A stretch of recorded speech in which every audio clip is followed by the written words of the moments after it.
आज हम लोग घटना चक्र की केमिस्ट्री का चैप्टर 1 एंड चैप्टर 2 को कवर करेंगे, देखेंगे। चलिए पढ़ेंगे भी, तो चलिए शुरुआत करते हैं हम। इसमें जो चैप्टर 1 में जो टॉपिक्स हमें कवर करने हैं वो है धातु, खनिज, अयस्क, गुणधर्म और इनका उपयोग। तो नोट्स पढ़ने से शुरुआत करते हैं। तो भू प्रॉपर्टी, अर्थ क्रस्ट तत्व का मुख्य उद्गम है। मतलब जो भी तत्व आते हैं वो अर्थ के क्रस्ट से ही आते हैं, क्रस्ट से ही आते हैं। इसमें अधातुओं में ऑक्सीजन और धातुओं में एल्युमिनियम सर्वाधिक मात्रा में पाए जाते हैं। तो इसमें आप याद रख सकते हैं कि अधातु, अ से अधातु और अ से ऑक्सीजन, और धातुओं में एल्युमिनियम सर्वाधिक मात्रा में पाया जाता है। हमें प्रकृति में दो रूपों में मिलती है ये धातु, जो है प्रकृति में दो रूपों में मिलती है। पहला है मुक्त अवस्था में, अर्थात सरल पदार्थ तत्वों के रूप में, native of element state, and दूसरा है संयुक्त अवस्था में, अर्थात यौगिकों के रूप में, कंबाइंड स्टेट में। प्रकृति में किसी धातु की प्राप्ति उसकी रासायनिक प्रकृति पर निर्भर करता है। मतलब कोई भी धातु कैसे मिलेगी उसकी केमिकल नेचर पर निर्भर करता है। जो धातु बहुत कम सक्रिय होती है, जैसे कि गोल्ड हो गया, प्लेटिनियम हो गया, वे मुक्त अवस्था में मिलती है। इसका मतलब हुआ कि अधिकांश धातु सक्रिय होने के कारण संयुक्त अवस्था में पाई जाती है। ठीक है, सक्रिय जो धातु होती है वो सक्रिय अवस्था में पाई जाती है। सक्रिय होने के कारण संयुक्त अवस्था में पाई जाती है। कुछ धातुएं जैसे कि कॉपर, सिल्वर, आयरन मुक्त, जो कॉपर हुआ, सिल्वर हुआ, आयरन हुआ, वो बेसिकली मुक्त और संयुक्त दोनों अवस्था में पाई जाती है। तो ये एक एक्सेप्शन हुआ, कॉपर, सिल्वर एंड आयरन। आप ऐसे याद रख सकते हैं, Cu plus Ag plus Fe, ये जो तीनों हुआ ये एक एक्सेप्शन है धातु का, क्योंकि ये दोनों में कंबाइंड स्टेट में और मुक्त स्टेट में दोनों के रूप में पाई जाती है। बात है रिएक्टिविटी श्रृंखला पे। इसका मतलब क्या होता है, रिएक्टिविटी सीरीज। तो अभिक्रिया श्रृंखला के तहत धातु मेटल्स को उनकी अभिक्रियाशीलता के घटते क्रम में सूचीबद्ध किया गया है नीचे। ठीक है, देखते हैं कैसे किया गया। Relative reactivities of metals. अब जैसे नीचे की तरफ आएंगे हम, जैसे KNa, Ca, Mg, तो नीचे की तरफ आएंगे तो सबसे कम अभिक्रियाशील है, और जैसे ही ऊपर की तरफ बढ़ेंगे तो वो सबसे ज़्यादा अभिक्रियाशील है। तो इसको हम, इसका न्यूमोनिक्स मार्केट में अवेलेबल हो सकता है, लेकिन हम 3-3 का जोड़ा करके याद करेंगे। ठीक है,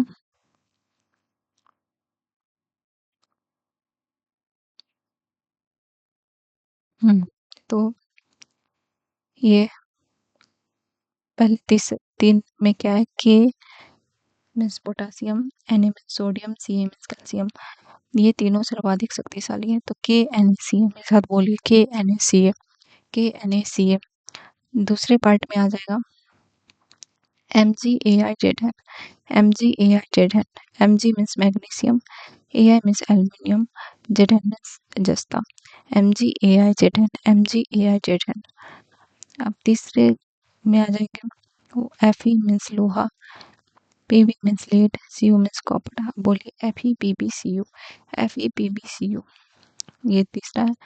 फिर फोर्थ है, फोर्थ पार्ट में आ जाएंगे Hg मीन्स पारा, Ag मतलब चांदी, Au मतलब स्वर्ण। तो AgAu, HgAgAu, HgAgAu, ये तीनों सबसे कम अभिक्रियाशील है। और KNaCl, K means potassium, Na means sodium और Ca मीन्स कैल्शियम, ये सब सर्वाधिक अभिक्रियाशील है, रिएक्टिविटी है, रिएक्ट कर जाते हैं।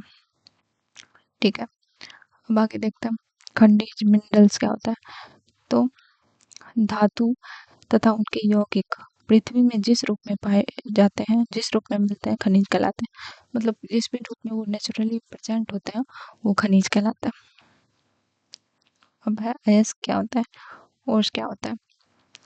उन खनिजों को जिनसे धातु निकालना आर्थिक दृष्टि से, फाइनेंशियल दृष्टि से लाभदायक होता है अयस्क कहलाते हैं। मतलब किसी चीज़ को अगर आप बिना कम खर्च के आसानी से निकाल सकते हैं, खनिज को एक्सट्रैक्ट कर सकते हैं उस अयस्क से, तो मतलब उस खनिज से आप धातु को आसान से निकाल सकते हैं, तो उसको अयस्क बोला जाता है। धातु प्रायः जो होता है वो मेटल प्राय होता है वो ऑक्साइड, सल्फाइड, कार्बोनेट, हैलाइड और सल्फेट के रूप में पाई जाती है। ये आप याद रख सकते हैं। जो धातु होता है वो ऑक्साइड, सल्फाइड, कार्बोनेट, हैलाइड और सल्फेट के रूप में पाई जाती है।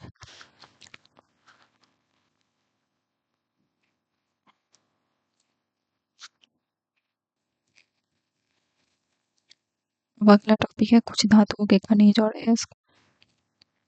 तो कुछ धातुओं के खनिज, धातु या खनिज और उसका खनिज या अयस्क, ठीक है। अब देखते हैं सोडियम, उसके बाद है रॉक सॉल्ट, इसको NaCl बोला जाता है। रॉक सॉल्ट को NaCl।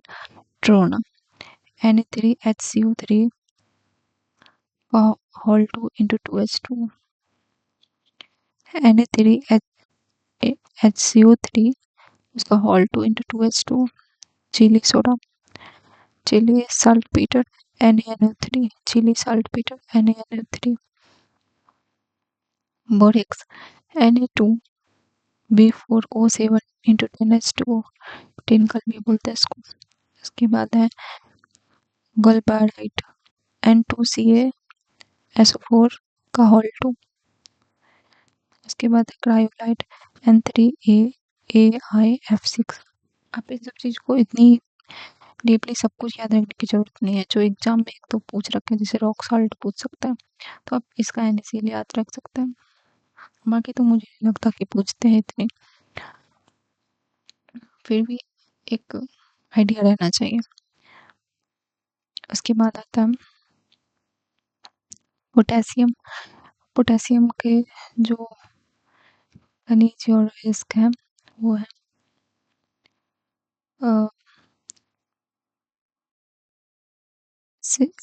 सिल्वाइन, इसको बोलते हैं KCl, sylvine, carnallite, KCl into MgCl into 6H2। उसके बाद है सोनालाइट, K2MgSO4 इंटू 6H2। सोनालाइट पोटेशियम का है, कार्नेलाइट भी पोटेशियम का है। उसके बाद आता है मैग्नीशियम, इसका क्या क्या है, तो मैग्नीशियम में मैग्नेसाइट MgCO3। इसके बाद आता है डोमोलाइट MgCO3 into CaCO3। Carnallite KCl MgCl2 into 6H2। अब देखो कार्नेलाइट भी यहाँ भी है, ये पोटेशियम का भी है और मैग्नीशियम का भी है। तो अगर ऑप्शंस में ऐसे कंफ्यूज करने के लिए दे रखा हो तो कंफ्यूज ना हो। इसके बाद कीजेराइट MgSO4 इंटू H2। सम सॉल्ट, ये MgSO4 इंटू 7H2। एप्सोमाइट भी इसको बोला जाता है। अब है कैल्शियम का, तो कैल्शियम के क्या क्या है, लाइमस्टोन, ये तो एग्जाम में पूछता है, मतलब पूछता नहीं है, मतलब PYQ आप देखोगे तो आपको मिल जाएगा ये। कैसालाइट, कैल्साइट है, कैसालाइट नहीं कैल्साइट CaCO3। के बाद है जिप्सम CaSO4 इंटू 2H2। इसके बाद है फ्लोस्पर फ्लोस्पर SaF2। उतना नहीं पूछता है इन सब चीज़ों का, बट एक आइडिया रहना चाहिए। अब है एल्युमिनियम का, ये तो एग्जाम में आपको दिख ही जाता होगा।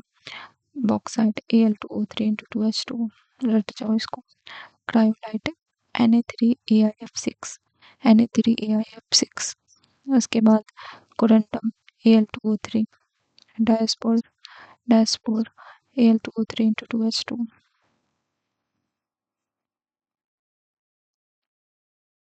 अब आता है tin.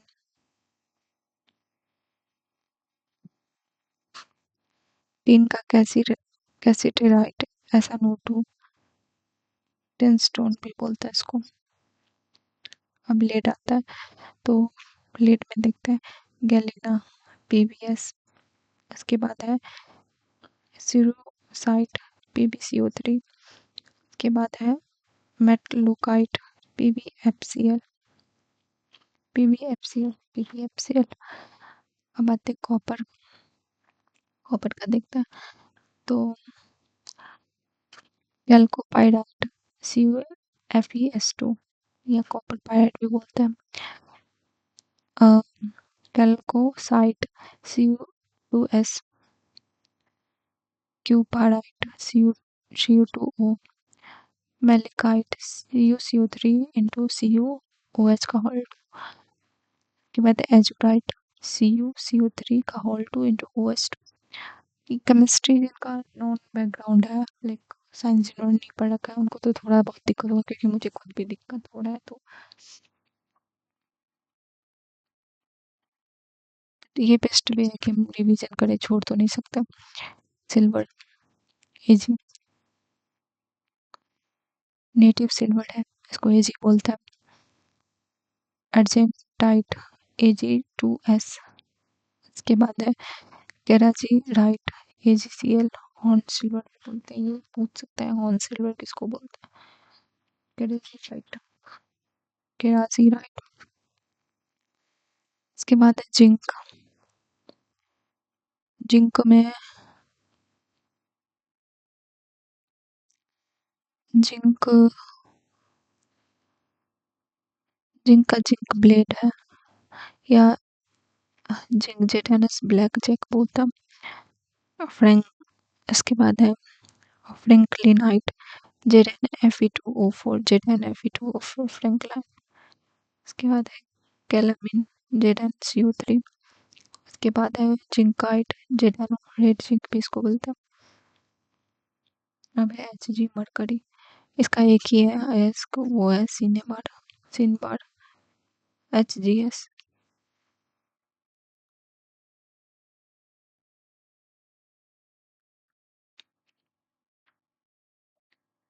Manganese, manganite, MnOH।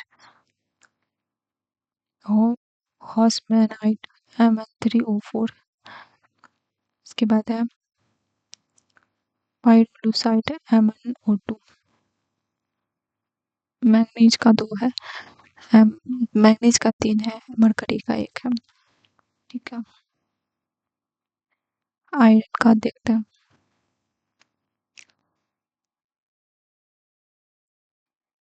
Magnetite, Fe3O4, lodestone और magnetic oxide of iron. Magnetite Fe3O4, magnetite Fe3O4। Haematite, Fe2O3, red haematite इसको बोलते हैं। अगर रेड है तो Fe2 हो जाएगा, और लोड स्टोन है तो ये Fe3O4 हो जाएगा, और रेड हेमेटाइट है तो Fe2O3 हो जाएगा। एवेलाइन मोनाइट, FeOOH इंटू NH2, ये ब्राउन हेमेटाइट है।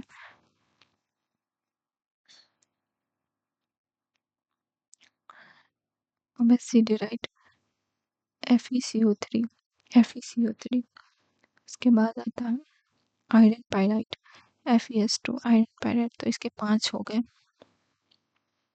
इसके पांच, इसके तीन। वैसे एग्जाम में मतलब ज़्यादातर आपको देखने को मिलेगा, जैसे रॉक साल्ट हो गया, या फिर आयरन का है, इसका ज़्यादा पूछ लेते हैं। कैल्शियम का लाइमस्टोन ज़्यादा पूछ लेते हैं। एल्यूमिनियम भी देखने को मिल जाता है। तो PYQ के हिसाब से भी हम प्रायोरिटी सेट करेंगे अपनी। अब आ जाते हैं प्रश्न कोश पे, यानी कि क्वेश्चंस जो PYQ में पूछ चुके हैं सारे एग्जाम्स में।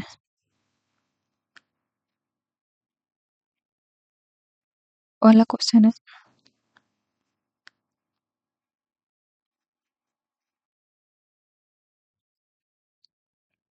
तो इसमें पहला क्वेश्चन, जिस धातु क्रम प्रक्रिया के अंतर्गत धातु मिश्रित अवस्था में पाई जाती है, वो कहलाती है, मतलब आप यहाँ पे याद रखते हो मिश्रित अवस्था में, और धातु का तो वो कहलाती है प्रगलन, वो प्रगलन कहलाती है। तो प्रगलन जो होता है स्मेल्टिंग, उसको इंग्लिश में बोलते हैं, कि क्रिया में अयस्क और के रिडक्शन अपचयन से उच्च ताप पर धातु प्राप्त की जाती है। इस प्रक्रिया में धातु संगलित फ्यूज्ड अवस्था में प्राप्त होती है। ठीक है, क्वेश्चन नंबर 2, ये बीपीएससी के री एग्जाम 2022 में पूछा भी है।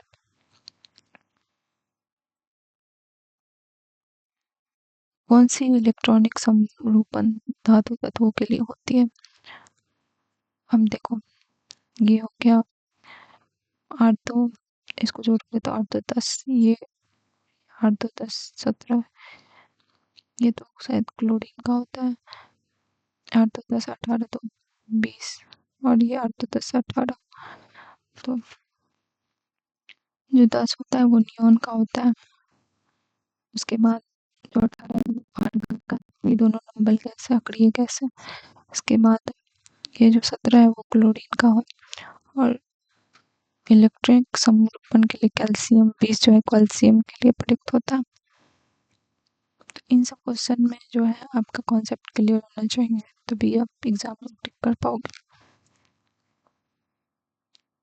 तीसरा है सबसे अधिक क्रियाशील धातु कौन सी है? अब क्रियाशील में पढ़ा था हमने कैल्शियम ही, पोटेशियम, मतलब के मीन्स तो पोटेशियम होता है, तो पोटेशियम ही सबसे ज्यादा होगा, KNaCl। आयरन तो बहुत बाद में होता है।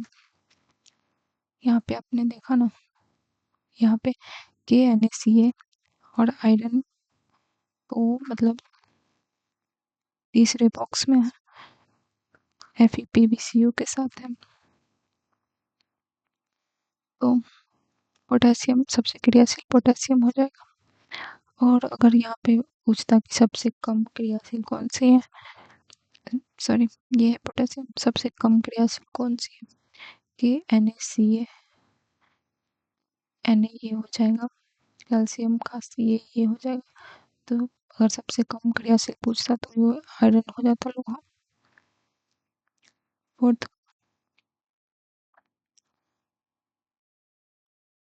फोर्थ है चुंबकत्व का अनुचुंबकीय समचुंबक सिद्धांत निम्न किसके द्वारा प्रदर्शित होता है? तो इसका प्लेटिनियम आंसर है, इसका प्लेटिनियम आंसर है। एक्सप्लेनेशन में क्या लिखा है? पदार्थ पर चुंबकीय क्षेत्र अनुप्रयुक्त करने पर मुख्यतः दो प्रकार के चुंबकीय व्यवहार प्रदर्शित होते हैं। ठीक है, पहला है डाईमैग्नेटिज्म प्रतिचुंबकत्व, और दूसरा है अनुचुंबकत्व पैरामैग्नेटिज्म। प्रति जो डाईमैग्नेटिज्म है प्रतिचुंबकीय पदार्थ है, अनुप्रयुक्त चुंबकीय क्षेत्र द्वारा प्रति आकर्षित होते हैं, परंतु और जो अनुचुंबकीय पदार्थ परंतु अणुचुंबकीय पदार्थ आकर्षित होते हैं। उसके बाद अणुचुंबकीय पदार्थ ऐसे पदार्थ होते हैं जो बाह्य चुंबकीय क्षेत्र में रखे जाने पर छिन्न चुंबकत्व प्राप्त कर लेते हैं। उनमें छिन्न चुंबकीय क्षेत्र से सशक्त चुंबकीय क्षेत्र की ओर जाने की प्रवृत्ति होती है, अर्थात ये चुंबक की ओर छिन्न बल द्वारा आकर्षित होते हैं। इसमें है aluminium, calcium, chromium, lithium, platinum आदि अणुचुंबकीय पदार्थ हैं।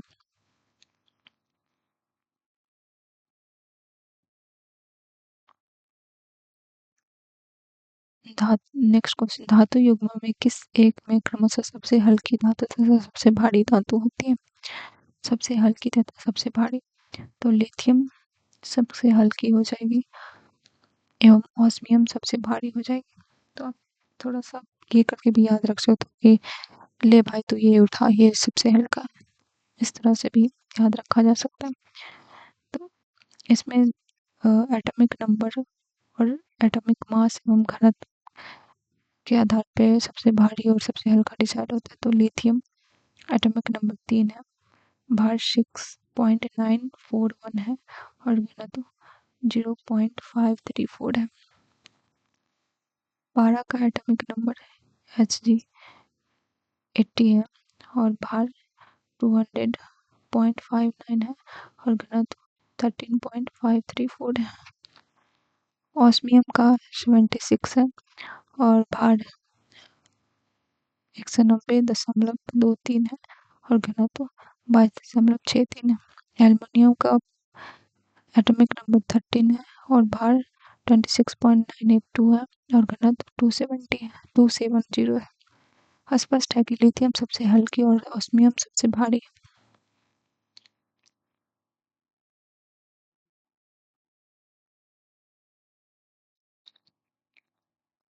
ऑस्मियम सर्वाधिक घनत्व वाली प्राकृतिक धातु है, अतः यह सबसे भारी है।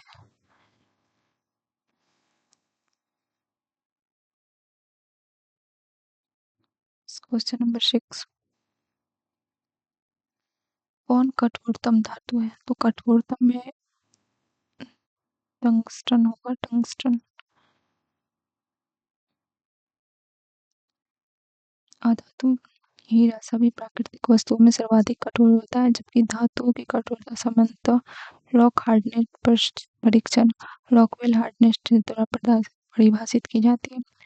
लॉक हार्डनेस परीक्षण के अनुसार कुछ प्रमुख धातुओं की कठोरता का स्तर धातु और कठोरता का स्तर लेड 1.5, मतलब प्राकृतिक में जो होता है वो हीरा सबसे कठोर है, बट अब अगर आप परीक्षण के टेस्ट के रॉकवेल हार्डनेस परीक्षण के अनुसार देखोगे तो लेड 1.5, जस्ता 2.5, स्वर्ण 2.5 to 3, तांबा 3, प्लेटिनियम 4 to 4.5, स्टील 4 to 4.5। ये प्लेटिनियम और स्टील का सेम है। वह लोहा 4.5, ये भी लोहा का भी सेम है, Fe का भी सेम ही है। टाइटेनियम टाइटेनियम का 6 है और टंगस्टन का देख लो 7.5 है, सबसे ज़्यादा इसका।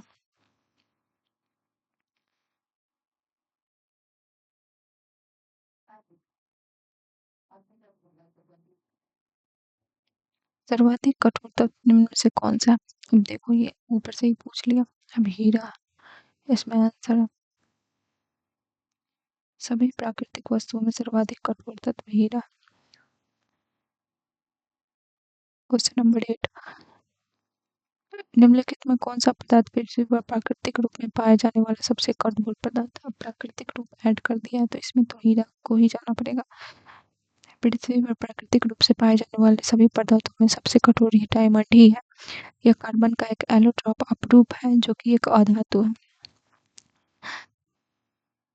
वोल्टजाइट बोरॉन नाइट्राइट संरचना में हीरे से मिलता जुलता तत्व है। ऐसा माना जाता है कि यह हीरे की तुलना में अधिक कठोर है। यह हीरे की तुलना में 18% से अधिक तनाव सहन कर सकता है। हालांकि प्राकृतिक रूप से इसकी अत्यंत अल्प मात्राएं अस्तित्व में है। सभी वोल्टजाइट बोरॉन नाइट्राइट के कठोरता गुणों का प्रायोगिक रूप से परीक्षण किया जाना शेष है, इसलिए हीरा ही सही उत्तर होगा। क्वेश्चन नंबर 9, निम्नलिखित में कौन सा एक पदार्थ जो है बहुत कठोर और बहुत तन्य है? ठीक है, तो नाइक्रोम नाइक्रोम इसका आंसर हो जाएगा। IAS प्री के 2000 में पूछा भी है। तो कार्बोरंडम एल्युमिनियम का अयस्क होने के कारण, ठीक है, ये कार्बोरंडम एल्युमिनियम का अयस्क गुणधर्म में संयुक्त होता है। अयस्क होने के कारण एल्युमिनियम वाले गुणधर्म होते हैं, क्योंकि ये एल्युमिनियम का अयस्क है जो कठोर एवं तन्य नहीं है। कास्ट आयरन कठोर तो होता है किंतु दबाव पर भंगुर प्रवृत्ति के कारण तन्य नहीं है। टंगस्टन का गलनांक बिंदु अधिक है, यह तन्य धातु है किंतु कठोर नहीं है। ठीक है, तो नाइक्रोम अभंगुर होने के कारण कठोर तथा उच्च गलनांक के कारण तन्य धातु है। नाइक्रोम का गलनांक उच्च होता है इसलिए, और अभंगुर होने के कारण कठोर भी है। क्वेश्चन नंबर 10 है, सबसे भारी प्राकृतिक तत्व कौन सा है? तो वो हो जाएगा यूरेनियम, सबसे भारी प्राकृतिक तत्व। सबसे भारी प्राकृतिक तत्व यूरेनियम है, जिसका परमाणु एटॉमिक मास जो है वो 238.03 तथा इसका घनत्व जो है 19.05 ग्राम प्रति घन सेंटीमीटर होता है। क्वेश्चन नंबर 11, सबसे भारी धातु है। तो सबसे भारी जो धातु है वो है यूरेनियम, एटॉमिक मास 238.03, और इन- इसका जो डेंसिटी है घनत्व 19.05 ग्राम पर सेंटीमीटर क्यूब।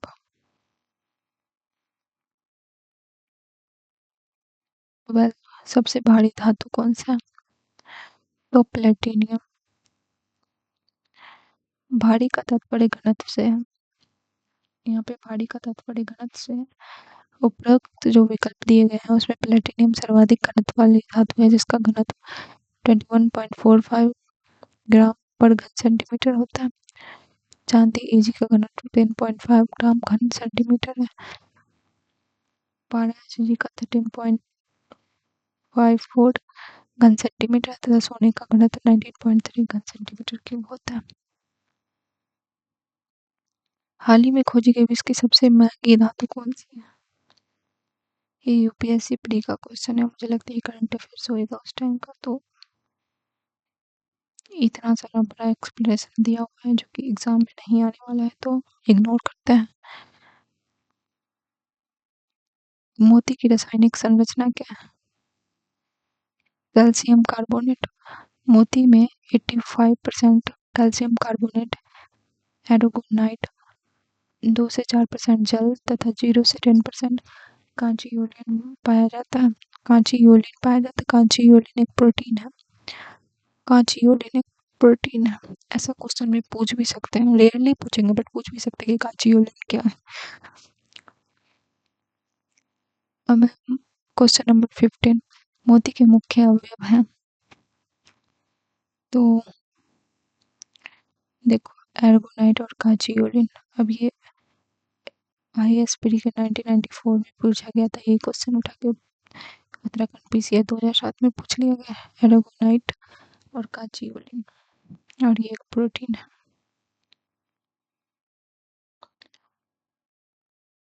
क्वेश्चन नंबर 16, मोती मुख्य रूप से बना होता है।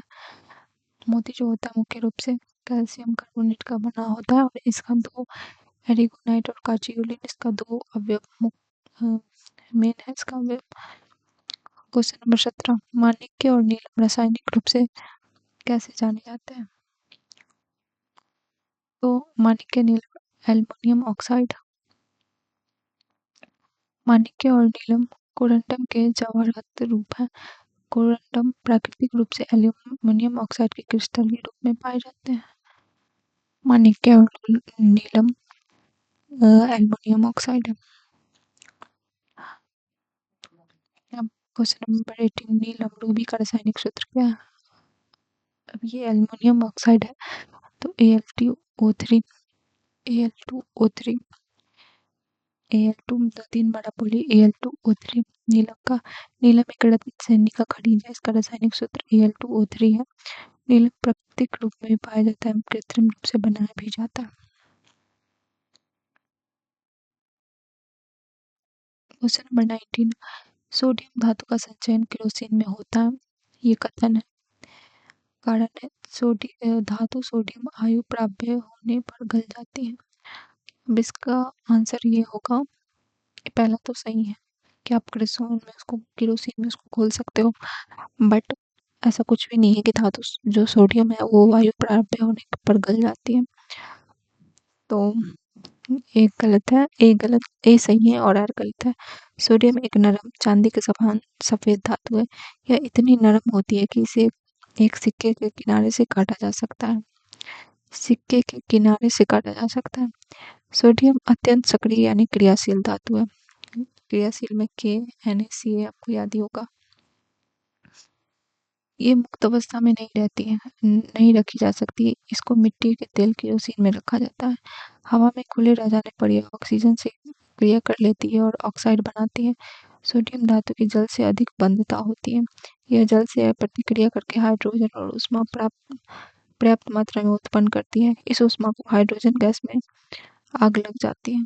इस ऊष्मा से हाइड्रोजन गैस में आग लग जाती है। नेक्स्ट क्वेश्चन है 20, निम्नलिखित में किस तत्व को मिट्टी के तेल में सुरक्षित रखा जाता है? सोडियम। बहुत क्रियाशील है। क्वेश्चन नंबर 11, आजकल सड़क की रोशनी में पीले लैंप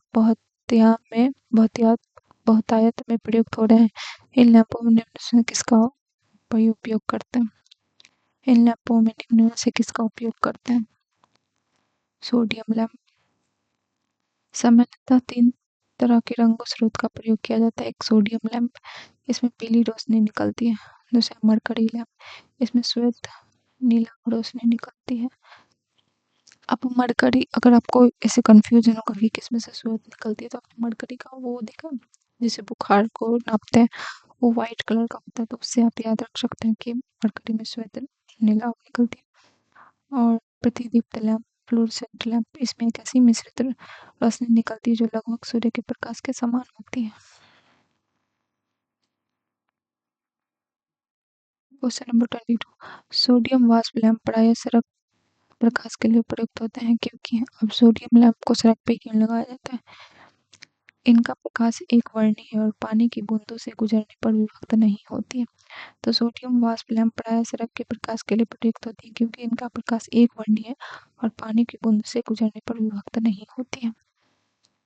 और क्वेश्चन नंबर 23, निम्नलिखित धातुओं में कौन स्वतंत्र अवस्था में पाई जाती है? सोना। आपने पढ़ा कि धातु मैग्नेटिक रूप से स्वतंत्र संयुक्त अवस्था में पाई जाती है। तो सोना उनमें से स्वतंत्र अवस्था में पाया जाता है। धातु में सोना गोल्ड की रासायनिक सक्रियता सबसे कम होती है जिसके कारण ये स्वतंत्र अवस्था में पाई जाती है। धातुओं की घटती हुई ऊपर से नीचे रासायनिक सक्रियता का क्रम है lithium, potassium, barium, strontium, sodium, calcium, magnesium, aluminium, manganese, zinc, chromium, iron, cadmium, cobalt, nickel, tin, lead, copper, mercury, silver, platinum and gold. Gold सबसे नीचे आता है। क्वेश्चन नंबर 24, उस उत्कृष्ट धातुओं के संदर्भ में निम्न वाक्यों पर विचार कीजिए। उत्कृष्ट धातु प्रकृति रूप में शुद्ध रूप में पाई जाती है। दूसरा, यूरेनियम एवं सीता उत्कृष्ट धातु के उदाहरण है। तो इसका आंसर केवल एक होगा क्योंकि जो नोबेल गैस है मेटल्स होते हैं ऐसी धातुओं का समूह है जो हवा में खुला छोड़ दिए जाने पर ऑक्सीकरण एवं संचारण कोरेजन के प्रति प्रतिरोधी होती है। मतलब अगर आप हवा में उसको खुला छोड़ भी दोगे तो उसका कुछ नहीं बिगड़ने वाला। उत्कृष्ट धातुएं प्रकृति में शुद्ध रूप में प्राप्त होती हैं क्योंकि ये अभी अनरिएक्टिव होती है और अन्य तत्वों के साथ संयोजन के फलस्वरूप कंपाउंड्स बना का निर्माण नहीं करती है। सर्वाधिक आम मोस्ट कॉमन उत्कृष्ट धातुएं हैं स्वर्ण, platinum, radium, iridium, ruthenium, osmium, palladium आदि। ऑस्मियम, यह ऑस्मियम वही है जो सबसे भारी था, घनत्व इसका सबसे ज्यादा था। यूरेनियम एवं सीता उत्कृष्ट धातु के उदाहरण नहीं है। क्वेश्चन नंबर 25, सोने को घोला जा सकता है। स्वर्ण नाइट्रिक सल्फ्यूरिक और हाइड्रोक्लोरिक अम्ल से प्रभावित नहीं होता है परंतु एक्वाराज अम्लराज 3 भाग शांत हाइड्रोक्लोरिक अम्ल तथा 1 भाग शांत नाइट्रिक अम्ल सम्मिश्रण में घुलकर क्लोरोओरिक अम्ल HAAUCl4 बना देते हैं। तो इसका आंसर कुछ भी नहीं होगा। क्वेश्चन नंबर 26, शुद्ध सोने कितने कैरेट का होता है? शुद्ध सोना 24 कैरेट का होता है।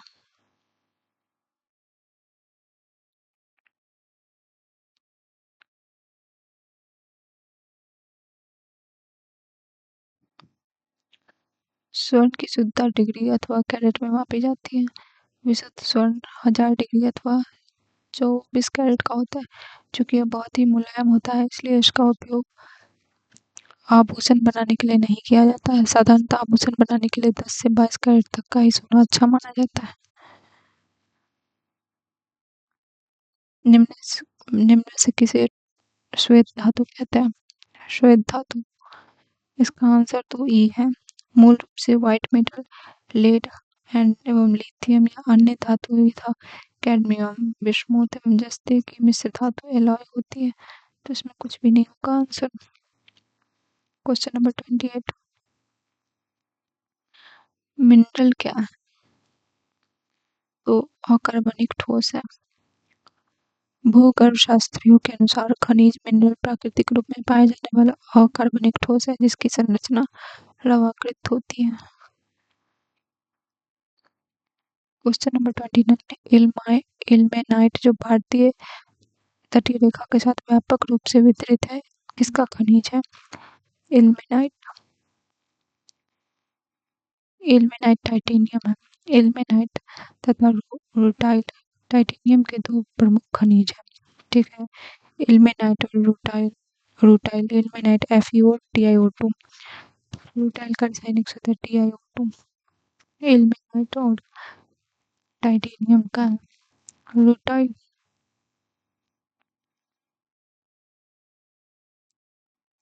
30। अति मुलायम खनिज टाल्क सोप स्टोन मुख्यतः है। सोपस्टोन ये मैग्नीशियम सिलिकेट है। Soapstone magnesium silicate. Soapstone magnesium silicate. Soapstone magnesium silicate. अति मुलायम खनिज टाल्क सोप मुख्यतः मैग्नीशियम सिलिकेट है। Question number 13। किसे अबुझा चूना कहते हैं?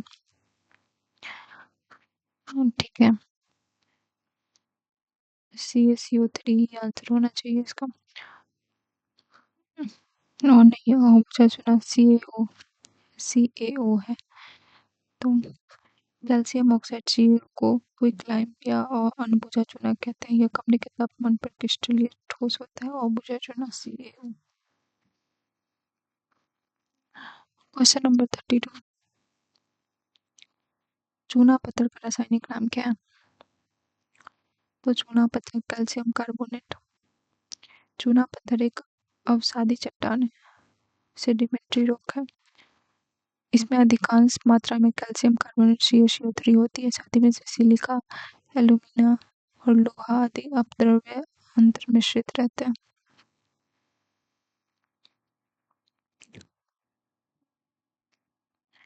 Question number 33। निम्नलिखित में कौन सा सीमेंट का मुख्य उपयोग है? ये होगा इसमें से कोई भी नहीं है। एक से अधिक। सीमेंट के उत्पादन में कच्चे माल के रूप में चूना, लाइमस्टोन, सिलिका मिट्टी का उपयोग होता है। लाइमस्टोन और सिलिका मिट्टी।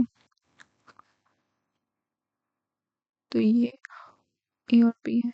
जब सिलिका मिट्टी और लाइम को एक साथ गर्म किया जाता है तब ये एक साथ पिघलकर एवं प्रक्रिया कर सीमेंट क्लिंकर का निर्माण करते हैं। इस क्लिंकर के भार अनुसार 2 से 3% तक जिप्सम CaSO4 × 2H2O जिप्सम का सूत्र मिलाया जाता है जिससे सीमेंट का निर्माण होता है। उल्लेखनीय है कि पोर्टलैंड सीमेंट का औसत संगठन निम्नवत है। CO मतलब चूना पत्थर 50 से 60%। सिलिका के लिए जो होता है SiO2 20 से 25%। इसके बाद है एल्युमिनियम का जो ऑक्साइड है वो है Al2O3 5 से 10%। MgO 2 से 3%। Fe2O3 2 से 1 से 2%। SO3 1 से 2%। मेन तीन ही याद रखो तो चलेगा।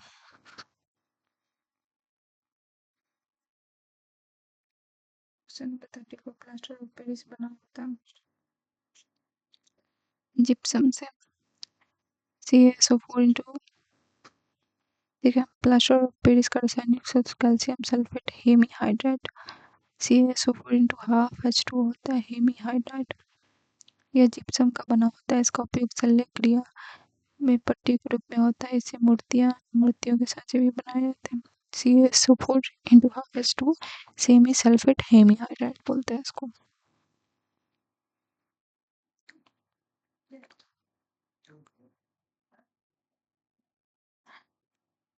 टूटी हुई हड्डियों की रक्षा के लिए प्लास्टर ऑफ पेरिस का उपयोग होता है। यह है डी में जिप्सम।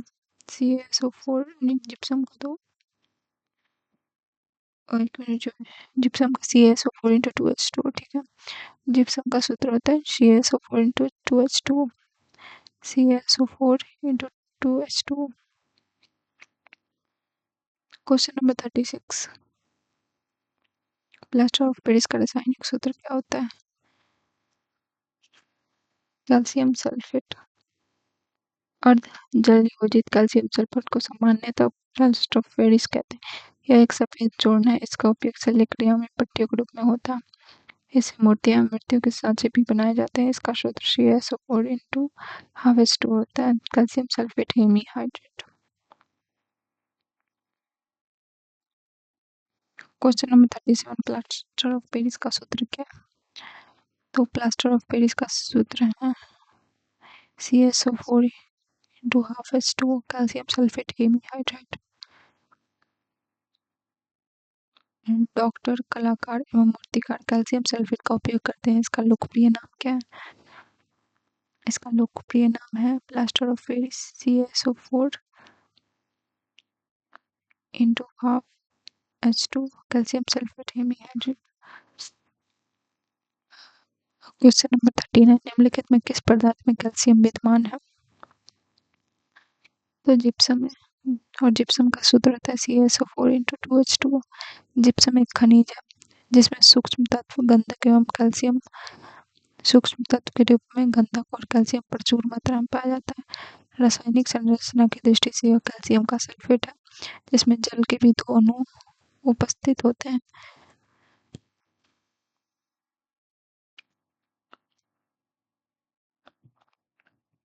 क्वेश्चन नंबर 40, मोनाजाइट किसका अयस्क है? जर्कोनियम। मोनाजाइट थोडियम, लैंथेनम, सीरियम का मिश्रण है। भारत में यह केरल तट पर पर्याप्त मात्रा में पाया जाता है। जर्कोनियम मोनाजाइट जो है वो थोडियम, लैंथेनियम, सीरियम का मिश्रण है।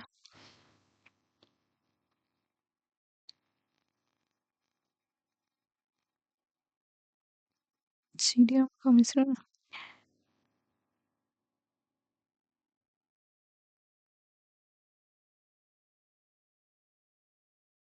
तो मोनाजाइट किसका अयस्क है? तो वो थोडियम हो जाएगा। ठीक है। क्वेश्चन नंबर 41, माइका है। माइका ऊष्मा का चालक तथा विद्युत का चालक। ऊष्मा का चालक तथा विद्युत का चालक। अभ्रक एक महत्वपूर्ण गैर धात्विक खनिज है। यह ऊष्मा का चालक तथा विद्युत का कुचालक है। ऊष्मा का चालक है लेकिन विद्युत का कुचालक है। तो आप ऐसे याद रखो कि मम्मी माइका जा रही है, तो इलेक्ट्रिक गाड़ी से जा रही है तो विद्युत का चालक है, लेकिन उसमें ऊष्मा नहीं लग रहा है, वो ऊष्मा का कुचालक है। इसका उपयोग मुख्यतः विद्युत उद्योग में किया जाता है क्योंकि इसमें विद्युत रोधन क्षमता अधिक होती है। यह उच्च वोल्टेज को भी सह सकता है। इनमें ऊर्जा क्षय की भी कम होता है। अभ्रक की पर डाइलेक्ट्रिक स्ट्रेंथ तथा रासायनिक स्थिरता अधिक होती है, तो इसे कैपेसिटर्स तथा अधिक वोल्टेज के वैद्युत उपकरणों के लिए इंसुलेटर के निर्माण में प्रयुक्त किया जाता है। निम्न में से किस उद्योग में अभ्रक कच्चे माल के रूप में प्रयुक्त होता है? तो विद्युत में। क्वेश्चन नंबर 43, निम्नलिखित द्रव में कौन सा ऊष्मा का बहुत अच्छा चालक है? ऊष्मा का बहुत अच्छा चालक पारा। धातुएं ऊष्मा की अच्छी चालक होती हैं। धातुएं अधिकांशतः ठोस होती हैं, परंतु पारा एक ऐसी धातु है जो साधारण ताप पर द्रव अवस्था में विद्यमान रहती है। विकल्प में जो दिया गया उसमें पारा द्रव अवस्था में धातु होने के कारण ऊष्मा का अच्छा चालक है। क्वेश्चन नंबर 44, निम्न में से कौन सा ऊष्मा का सबसे अधिक कुचालक है? तो जो सबसे अधिक कुचालक है वो सी होगा, पारा। ऊष्मा का सबसे अधिक कुचालक पारा होगा।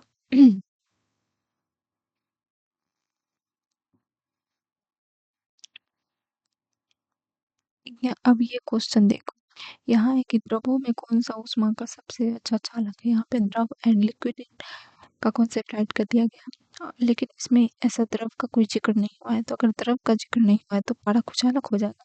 लेकिन वो कमरे के तापमान पे जो पारा है वो धातु की अवस्था में पाया जाता है, तो इसलिए पारा वो यहाँ पे चालक अच्छा चालक हो जाएगा। लेकिन जैसे ही द्रव वाली शब्द को हटा दिया जाता है तो पारा अधिक कुचालक हो जाएगा। और ये 66 बीपीएससी 2020 में पूछा गया।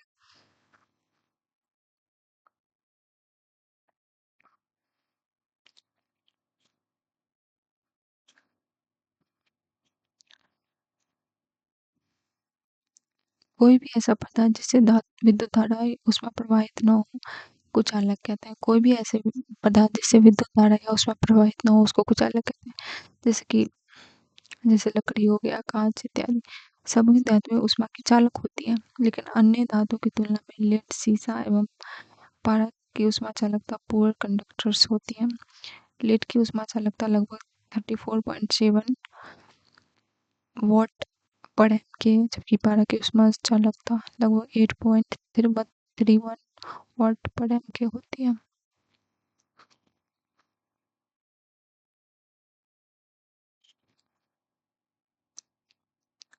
Question number 45। निम्नलिखित में कौन सी धातु सामान्य ताप पर द्रव अवस्था में होती है? तो वो है पारा। पारा चांदी जैसी सफेद एवं चमकीली धातु है। यह साधारण ताप पर द्रव अवस्था में विद्यमान रहती है। यह ऊष्मा एवं विद्युत का सुचालक होता है, जबकि अन्य विकल्पों में दिए गए तत्व ठोस अवस्था में पाए जाते हैं।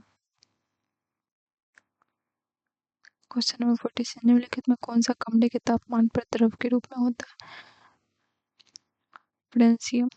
ये out of the box question बोल सकते हैं, लेकिन आज हम लोग आज तक बस ये पढ़े थे पारा वगैरह, बोरोन वगैरह के बारे में। बट ये तो कमरे के मानक तापमान अर्थात 25 डिग्री सेल्सियस पर केवल ब्रोमीन एवं मरकरी द्रव रूप में पाए जाते हैं। यहाँ पे है ना। यद्यपि caesium, CH, rubidium, RB, francium, FR, gallium जी कमरे के तापमान या उससे कुछ अधिक तापमान पर द्रव अवस्था में परिवर्तित हो जाते हैं, जबरदस्ती हो जाते हैं। तो मेन है ब्रोमीन और मरकरी।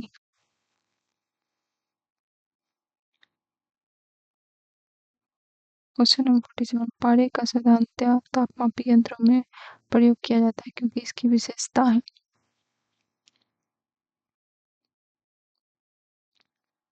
उच्च संचालन शक्ति।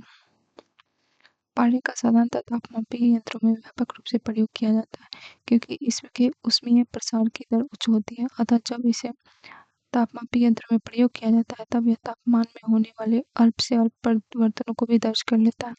साथ ही इसका क्वथनांक भी उच्च लगभग 356.6 डिग्री सेल्सियस होता है, जिसके कारण यह उच्च तापमानों को मापने हेतु सर्वथा उपयोग होता है। तापमापी में पारे के प्रयोग के मुख्य कारण निम्न है। एक तो पहला है कि यह अपारदर्शी एवं चमकदार है, अतः अंकित ताप के पठन में सुविधा होती है। दूसरा कारण है कि इसकी ऊष्मीय चालकता उच्च होती है, अतः शीघ्र ही ताप को अंकित करता है। तीसरा है पारक कांच पर नहीं चिपकता और अधिक वाष्पशील नहीं है, अतः ताप को शुद्धता से अंकित कर पाता है। Question number 48। निम्न में से कौन जल के साथ बिल्कुल अभिक्रिया नहीं करती है? जल के साथ बिल्कुल भी अभिक्रिया नहीं करती है, तो वो लेड है। धातु जैसे लेड, कॉपर, सिल्वर, गोल्ड एवं प्लेटिनियम जल या भाप से बिल्कुल अभिक्रिया नहीं करती है। लेड, कॉपर, सिल्वर, गोल्ड एवं platinum. Lead, copper, silver, gold एवं प्लेटिनियम जल के साथ अभिक्रिया नहीं करती है। मैग्नीशियम ठंडे जल से अभिक्रिया नहीं करती है, हालांकि यह गर्म जल से अभिक्रिया कर मैग्नीशियम हाइड्रोक्साइड एवं हाइड्रोजन उत्पन्न करती है। धातुएं जैसे एल्युमिनियम, लौह एवं जस्ता ठंडे एवं गर्म दोनों से अभिक्रिया करती है, हालांकि यह भाप स्टीम से अभिक्रिया कर धातु ऑक्साइड एवं हाइड्रोजन का निर्माण करती है।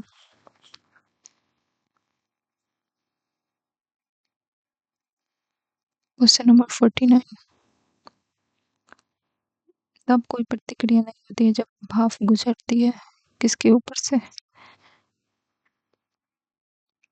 तांबे के ऊपर से। ठीक है, भाप को अगर तांबे के ऊपर से आप गुजारो तो कोई भी प्रतिक्रिया नहीं होगी।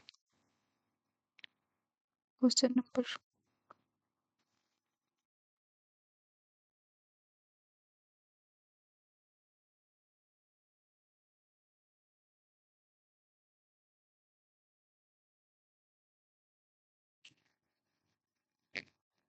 Question number 50। लोहा के जिसे प्राप्त किया जाता है वो है, लोहा किससे प्राप्त किया जाता है? हेमेटाइट। हेमेटाइट से लोहा प्राप्त होता है, जबकि मोनाजाइट रेड से थोरियम से प्राप्त होता है। पिच बिलेट से यूरेनियम प्राप्त होता है। Question number 51। लॉ एस्को में से बैलेडिला किसके खनन के लिए खनन होता है? बैलेडिला में तो हेमेटाइट। बैलेडिला खान छत्तीसगढ़ के दंतेवाड़ा जिला में स्थित है।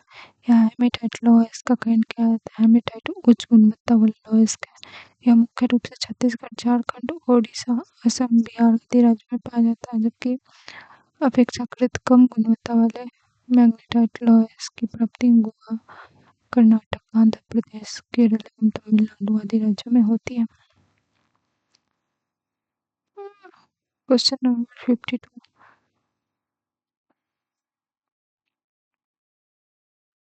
इसमें मिलान करना है, तो सीधे इसका हम लोग यहाँ ही देख लेते हैं। सोडियम है, इसको चाकू से आज चाकू से आसानी से काट सकते हैं, इतनी ये मुलायम होती है। पारक कमरे के ताप पर द्रव के रूप में होता है। चांदी विद्युत का अच्छा सुचालक है। सीसा लेड ऊष्मा का कुचालक है। Question number 53।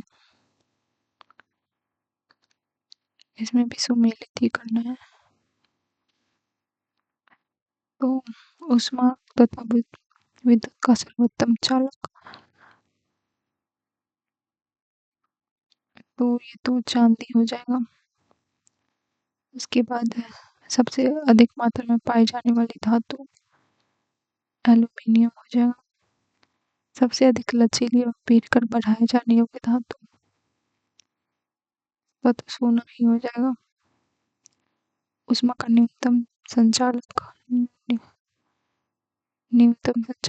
सीसा हो जाएगा।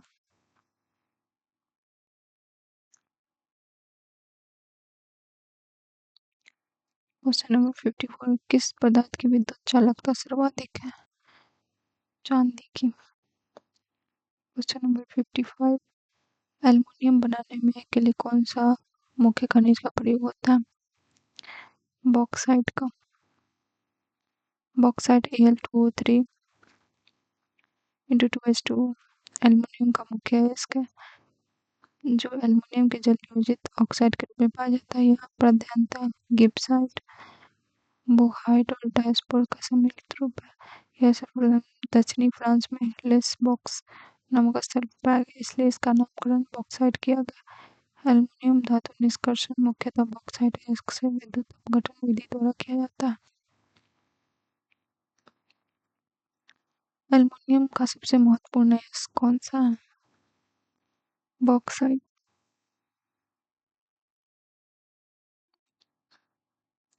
57 में से किस धातु को प्राप्त करने हेतु बॉक्साइट अयस्क है? एल्युमिनियम। बॉक्साइट अयस्क है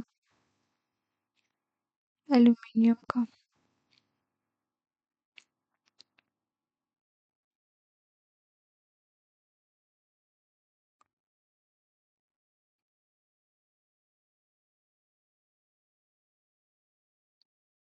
क्वेश्चन नंबर 59। एल्युमिनियम धातु प्राप्त किया जाता है बॉक्साइट से। पिच बिलेट यूरेनियम से प्राप्त किया जाता है। ग्रेफाइट कार्बन से। बॉक्साइट एल्युमिनियम से। और अर्जेंटाइट चांदी से।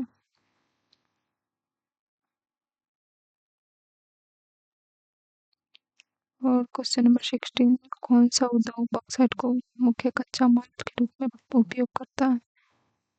एल्युमिनियम। बॉक्साइट एल्युमिनियम का प्रमुख अयस्क है। इसका रासायनिक सूत्र Al2O3 होता है। एल्युमिनियम उद्योग में बॉक्साइट मुख्य कच्चा माल के रूप में प्रयुक्त होता है। 61। कौन सा कथन सही है? ठीक है। पहला तो क्वेश्चन है कि न्यूक्लियर रिएक्टर में द्रव सोडियम शीतलक के रूप में प्रयुक्त में लाया जाता है। दूसरा है कैल्शियम कार्बोनेट दंत पेस्ट का एक अवयव है। बोर्डो मिश्रण में सोडियम सल्फेट तथा चूना होते हैं। ये सब सम्मिश्रणों का प्रयोग दंत पूरक धातु के रूप में किया जाता है। तो दूसरा तो सही है कैल्शियम कार्बोनेट दंत पेस्ट का एक अवयव है। सामान्यतः टूथपेस्ट में 20 से 42% जल उपस्थित होता है।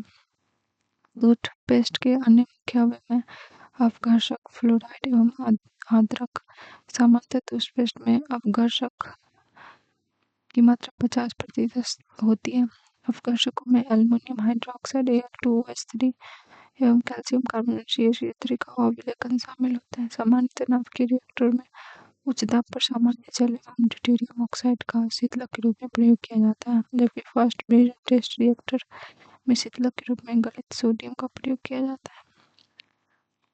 Means fast breed test reactor जो होते हैं उसमें शीतलक के रूप में सोडियम का प्रयोग होता है।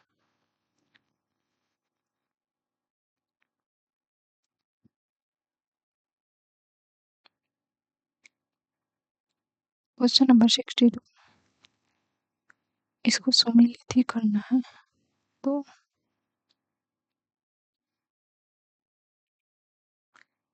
भंजन पेट्रोलियम होगा।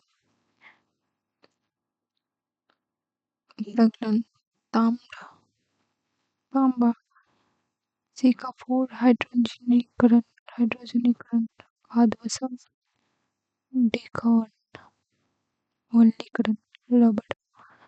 भंजन जो क्रैकिंग की क्रिया उच्च तापमान पर कार्बन के बड़े अणु छोटे अणु में टूट जाते हैं। इस प्रक्रिया को पेट्रोलियम से प्राप्त किया जाता है। स्मेल्टिंग तांबे के अयस्क से शुद्ध तांबा प्राप्त करने की रासायनिक विधि में प्रयुक्त प्रक्रिया।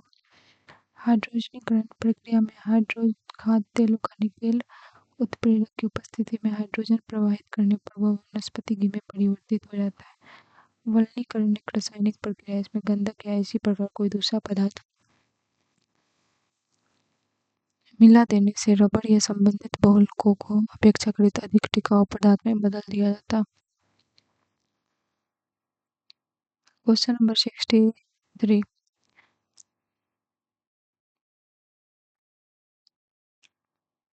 तो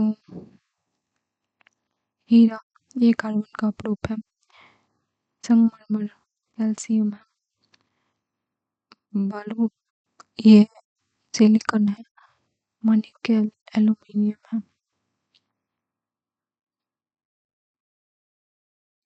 हीरा प्राकृतिक रूप से प्राप्त सबसे कठोर पदार्थ है। हीरे में कार्बन परमाणु एक दूसरे से चतुष्फलकीय जलीय अवस्था द्वारा बंधे होते हैं। मार्बल एक रूपांतरित पत्थर है जो शुद्ध कैल्साइट कैल्शियम कार्बोनेट का क्रिस्टलीय रूप से बना होता है। रेत का प्रमुख संघटक सिलासाइट O2 है। माणिक्य या रूबी गुलाबी या लाल रंग का एक रत्न है। मुख्यतः क्रोमियम तत्व की उपस्थिति के कारण इसका रंग लाल होता है। रूबी मुख्य संघटक एल्यूमिना Al2O3 है, साथ ही इसमें अन्य मात्रा में क्रोमियम आयरन Cr3+ भी उपस्थित होते हैं।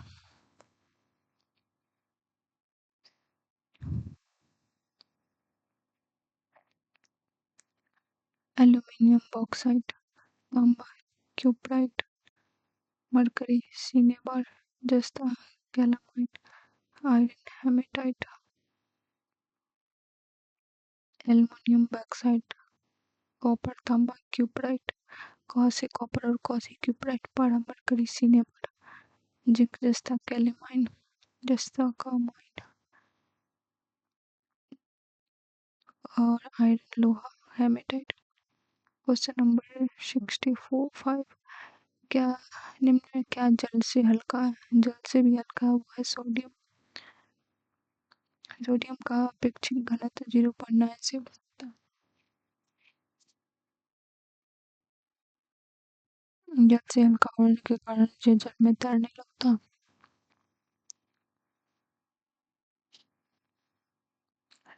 Question number 66,